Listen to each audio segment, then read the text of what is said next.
Okay, a quick intro to brace.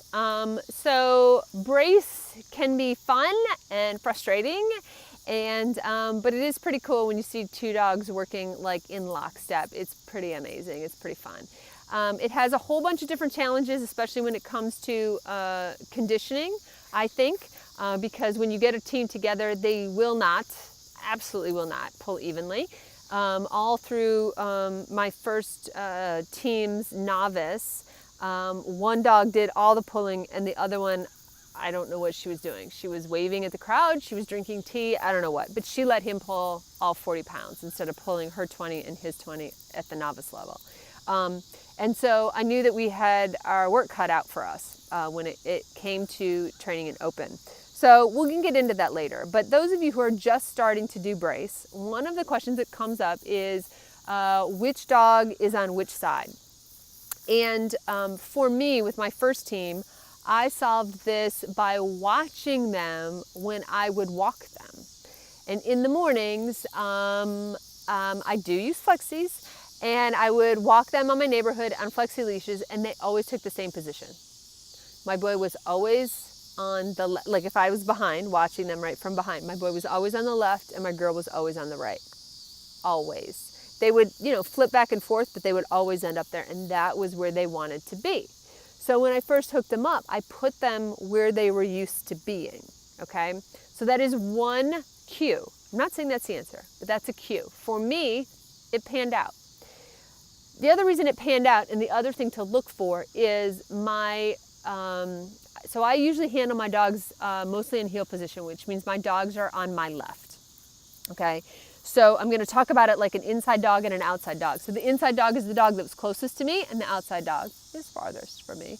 And I don't, when I handle and draft, I don't really switch sides. If I do, it's because I've gotten myself into a bind and I need to, and that's totally fine. But my style is I pretty much stay on one side. So my inside dog, it turned out, was my more precise dog. Okay, she is more thoughtful. She's more precise, more exact. My outside dog tended to have more power. Okay, and so since I am there's a dog in between him and me, he's usually traveling furthest, right?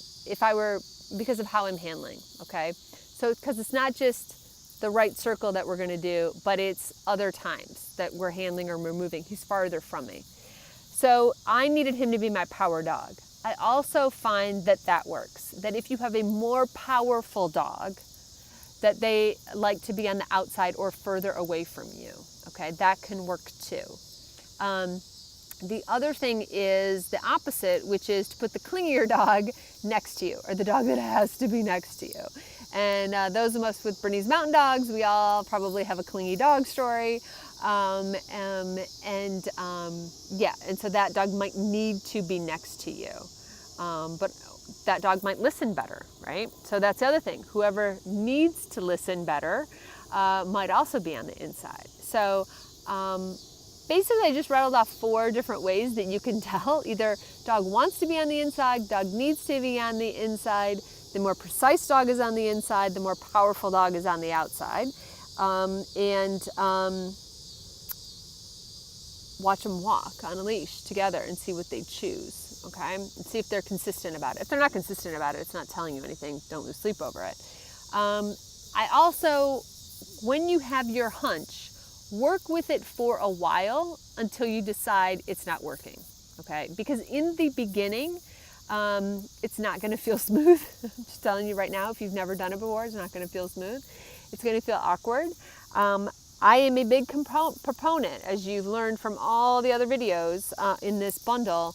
I'm a big proponent of doing some things on the flat first. It used to be that the Bernese Mountain Dog rules had the brace teams also do basic control. While I don't miss that, I will say it made us train it so that our dogs could do brace basic control. I encourage you to work your dogs first in that way, like just like on a coupler next to you, and A, get them used to working side by side, but B, see if you see anybody like ducking and being on the inside or doing anything weird to get to you, and play with it that way first too, right? There's a lot less pressure and stress when you don't have the shafts and the cart and the harnesses and all of that get up going on, and just figuring it out next to you, okay? So think about that. There's no right or wrong answer, but those are some of my personal experiences and some of my personal observations and in talking with friends and working in the draft community, okay? So hope that helps or at least gives you some ideas and some places to start.